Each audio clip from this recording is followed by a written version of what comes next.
हो रही भैया। हाँ हमारी भी मेरी बात तो निकलो चलो यहाँ से, इससे पहले मैं तुम्हारा ड्रामा बनाऊं। हाँ बुला लो बहन चो। मैं चाहती हूँ कार्रवाई हो, ज़्यादा से ज़्यादा हो। योगी सरकार में रह के भी अगर ये कार्रवाई नहीं हो सकती तो फिर कुछ नहीं हो सकता। स्वागत है आपका उत्तम प्रदेश में, जहां कागजों पर राम राज्य का बोर्ड लगा है, वहां सड़कों पर सत्ता के नशे में धुत रावण सरेआम स्कूटी दौड़ा रहे हैं। अगर आपके घर में बेटियां हैं तो कान खोल कर सुन लीजिए, क्योंकि बेटियां अब अपने घर की चौखट पर भी सुरक्षित नहीं है। मुजफ्फरनगर की सड़कों पर ये जो लड़खड़ाते हुए कदम और बेखौफ आवाजें हैं, ये सिर्फ शराब के नशे की नहीं है, ये सत्ता के गुरूर की उल्टी है। देखिए इन दरिंदों को। इनमें से एक है आर्यमान, पिता का नाम सुधीर बालियान, परिचय बीजेपी के दिग्गज नेता और पूर्व कैबिनेट मंत्री। पिता ने राजनीति में झंडे गाड़े और बेटा रात के अंधेरे में सड़क पर अपने दोस्त शौर्य गुप्ता के साथ पारिवारिक संस्कारों की नुमाइश कर रहा है। मामला सुनेंगे तो प्रदेश में महिला सुरक्षा के खोखले दावों की कलई खुल जाएगी। शुक्रवार रात के करीब 10 बजे एक माँ बेटी अपने ही घर के बाहर टहल रही थी, तभी इन दरिंदों की स्कूटी वहां रुकती है। आंखों में सत्ता का मोतियाबिंद और जुबान पर इतनी अश्लीलता कि गटर भी शर्मा जाए। सरेआम एक लड़की से उसका रेट पूछा जा रहा है, साथ चलने के ऑफर दिए जा रहे हैं। लेकिन सलाम है उस माँ बेटी को जो इन मवालियों से डरी नहीं। उसने मोबाइल निकाला और वीडियो बनाना शुरू कर दिया। भैया बोलो, क्या कह रहे थे आप? बोलो चलो। आप कर रहे हो उस टाइम? ये हमारा घर है भैया, हम घर के बाहर खड़े हैं। घर जाओ फिर। वो हमारी मर्जी, हम क्यों जाएं भैया घर?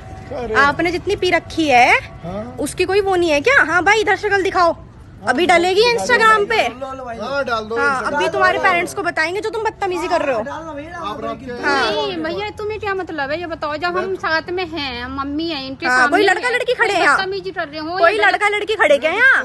तुम जैसे लड़कों की वजह से ना देश खराब हो रहा है, बेवकूफो। तुम्हारे भी बहन हो रही भैया। हाँ हमारी भी मेरी बात तो। निकलो चलो यहाँ से, इससे पहले मैं तुम्हारा ड्रामा बनाऊं। पुलिस बुला लो। हाँ बुला। बुला लो बहन चो। मैं ही रुकूंगा। हाँ बुला। पुलिस बुलाओ। हमने पी रखी है। हाँ मैं 9:30 बजे के आसपास खाना खा के मम्मी के साथ अपने घर के बाहर घूम रही थी, जैसे कि मैं रोज घूमती हूँ। 2 लड़के आए, स्कूटी पे थे, सफेद रंग की। पहले तो आके देख के गए, फिर दोबारा उन्होंने स्कूटी मोड़ी। बिल्कुल मेरे घर के बाहर की बात है, आगे पीछे के कहीं की नहीं, बिल्कुल घर के बाहर की, मंडी की। उन्होंने स्कूटी रोकी, कहा यहाँ क्यों खड़ी है? मैंने कहा ये मेरा घर है। मेरी मम्मी बोली तू ये ऐसे क्यों बोल रहा है मेरी लड़की से? तो कहने लगा कि मेरे साथ गंदी गंदी बात करने लगा, मैं नहीं बता पाऊंगी। बहुत गंदी गंदी गालियां देने लगा, माँ बहन की उल्टी सीधी बदतमीजी करने लगा, ऐसी बात करने लगा जो मैं बोल भी नहीं सकती। और उसके बाद हमने इतने उसे कहा कि हम फोन कर रहे हैं पुलिस को, थाने वाले, अभी यहीं की मंडी थाने की पुलिस आएगी। तो कह रहा तुम्हारे फोन से तो देर से आएगी, मेरे फोन से जल्दी आएगी, मैं फोन करता हूँ।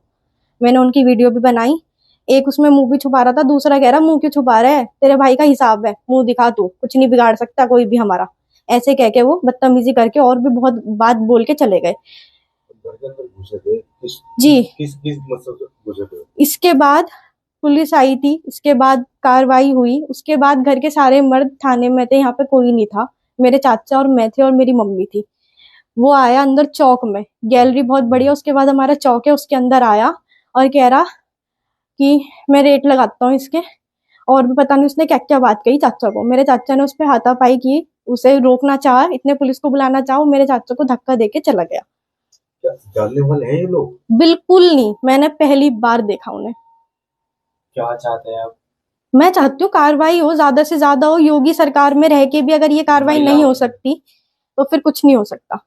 वीडियो वायरल हुआ, थू थू हुई तो पुलिस भी तुरंत एक्शन में आ गई। आरोपियों पर बीएनएस की धारा 74, 79, 115(2) और 352 के तहत मुकदमा भी दर्ज कर लिया। अगले ही दिन शनिवार को नेता पुत्र और उसके दोस्त की गिरफ्तारी भी हो गई। सामान्य केस में क्या होता, पुलिस आरोपियों से पूछताछ करती, अगले दिन कोर्ट में पेश करती, लेकिन मामला बीजेपी नेता और पूर्व मंत्री के बेटे का था। 2 रात हवालात में कैसे गुजार सकता था, तो सब कुछ बुलेट ट्रेन की स्पीड से हुआ। शनिवार दोपहर करीब 12 बजे आरोपियों की गिरफ्तारी हुई और महज 2 घंटे बाद पुलिस ने उन्हें कोर्ट में पेश कर दिया। फिर क्या, कोर्ट से दोपहर 3:30 पर जमानत मिल गई, यानी कि मात्र 3.5 घंटे में इंसाफ की होम डिलीवरी हो गई। इस केस को देखकर तो यही लगता है कि अपराध कोई भी हो, अगर बात सत्ताधारी नेता के बेटे की हो तो सीएम योगी के प्रदेश में कानून भी एक्सप्रेस वे पर फर्राटे भरता है।